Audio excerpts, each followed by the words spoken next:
Bonjour à tous. Aujourd'hui, nous allons vous présenter une recherche en cours sur le rôle de l'épistémologie pratique du professeur dans la mobilisation de certaines normes autoprescrites en classe de sciences au premier degré. Donc, nous sommes trois aujourd'hui à avoir participé à cette recherche: Corinne Marlot, Claudia Kuhl et moi-même, Géraldine Boivin-Delpieux.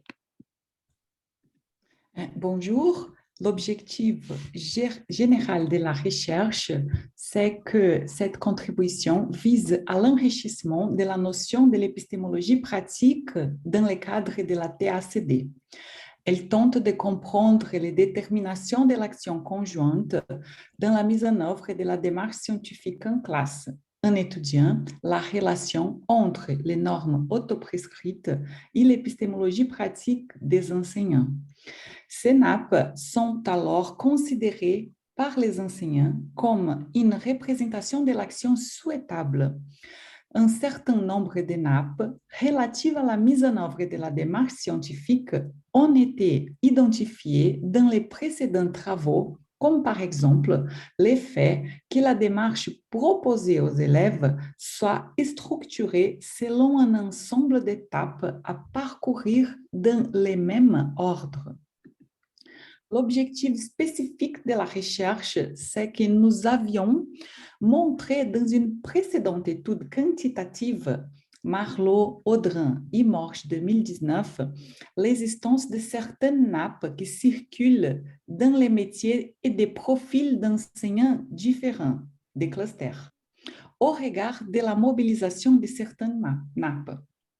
Cette étude qualitative nous permet de faire un pas de plus en spécifiant d'une part les relations entre les nappes et l'épistémologie pratique et d'autre part les rôles de ces interactions nappes-épistémologie pratique dans les rapports singuliers à la démarche scientifique des enseignants.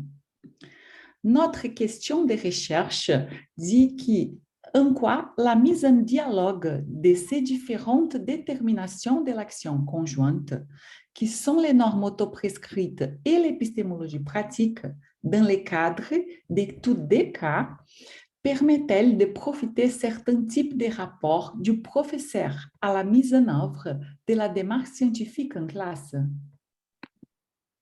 Donc, pour répondre à cette question de recherche, nous avons dû élaborer une méthodologie originale propre à saisir cette relation norme autoprescrite épistémologie pratique.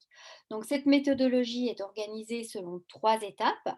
La première étape consiste en la construction d'un tableau représentant la variation du taux d'adhésion aux nappes selon le continuum pédagogique pour mettre en évidence le noyau dur et les variations des nappes. Puis, lors de l'étape 2, nous avons décrit des mouvements, mais aussi identifié le noyau dur, c'est-à-dire le profil nappe épistémologie pratique de chaque enseignant étudié. Enfin, l'étape 3 a permis d'illustrer ce profil nappe EP, donc des enseignants, par des extraits emblématiques de la configuration nappe EP activée lors de la mise en œuvre de la démarche scientifique. Alors, qu'appelle-t-on une configuration NAP, norme autoprescrite, EP, épistémologie pratique agissante? C'est ce que nous allons tenter de montrer succinctement dans les résultats qui suivent. Concernant la première étape, le recueil de données tente de reconstruire le continuum pédagogique, alors de la fiche de préparation avec les intentions qui s'y rattachent, en passant par l'action dans la classe et le retour réflexif sur l'action, avec notamment l'entretien post. Donc tout ceci est en accord avec le système théorique de description de l'action didactique, à savoir construire le jeu, faire jouer le jeu, expliciter les déterminations du jeu. D'autre part, ce continuum est analysé à l'aune des résultats du questionnaire en T, qui lui a permis de recueillir le degré d'adhésion a priori aux nappes sélectionnées. Donc pour chaque recueil, nous avons inféré de l'action didactique du professeur l'expression de certaines nappes. Donc nous avons ensuite codé cette adhésion aux nappes selon trois niveaux. Donc il y a un premier niveau, le niveau 1, représenté par la couleur verte, pour une explicitation, donc dire ou montrer, de ces nappes négatives. Le niveau 2, en orange dans le tableau, représente une expression incertaine ou changeante vis-à-vis de certaines nappes. Enfin, le niveau 3 a été codé donc en vert pour une explicitation, dire toujours ou montrer, positive cette fois. Donc le code couleur, selon nous, favorise une vision synoptique de l'évolution des nappes dans un souci ensuite d'analyse comparative entre professeurs. Donc les analyses de discours et l'analyse de la pratique effective se font lors de cette étape et comme nous venons de le dire, elles ont bien pour objectif de coder ce degré d'adhésion à chacune des étapes du continuum. À partir des tableaux élaborés dans l'étape 1, donc telle qu'elle vient de vous être présentée, pour le professeur étudié, nous avons repéré d'abord les nappes pour lesquelles l'enseignant présente un degré d'adhésion stable dans les différents moments du continuum. Cet ensemble de nappes représente pour nous ce que nous avons appelé le noyau dur des déterminations de l'action. Nous avons également pu repérer les normes autoprescrites pour lesquelles son degré d'adhésion, à l'inverse, va évoluer. Ces deux ensembles, noyau dur et mouvement, constituent ce que nous avons appelé la configuration activée ou configuration agissante des nappes, caractéristique ici du professeur P1. Nous avons alors essayé d'interpréter cette configuration. Pour cela, nous avons mis en dialogue sous forme d'un diagramme, d'une part, le noyau dur avec des éléments d'épistémologie pratique, ceux qui orientent l'action, et d'autre part, les éléments d'épistémologie pratique qui, eux, naissent de l'action à partir justement des mouvements des normes autoprescrites. L'analyse de ce diagramme nous conduit in fine à considérer que les éléments d'épistémologie pratique qui naissent de l'action pourraient effectivement renforcer les éléments d'épistémologie pratique qui, eux, orientent l'action. Et cela confirme quelque chose qui était avancé par Sansevie. Le but ici, finalement, vous voyez bien, est de rendre raison d'un certain rapport à la démarche pour l'enseignant étudié. Ce diagramme représente donc une modélisation du rapport à la démarche scientifique pour l'enseignant P1, et nous avons appelé ce modèle le profil NAP-EP, norme autoprescrite, épistémologie pratique. L'étape 3 consiste, comme vous l'avez entendu, par l'illustration par des exemples emblématiques des profils NAP-EP qui sont dégagés donc à l'étape 2.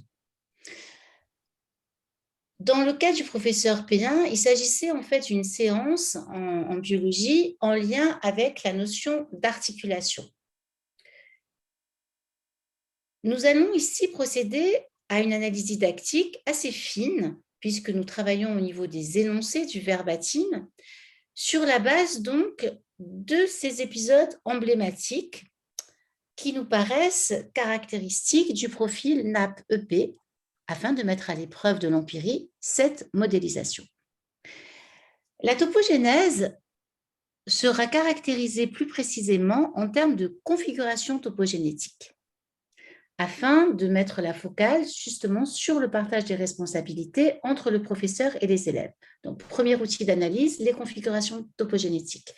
Deuxième outil d'analyse, nous avons mobilisé la théorie des deux mondes pour analyser les transactions didactiques au regard des différents registres que mobilisent les enseignants et les élèves.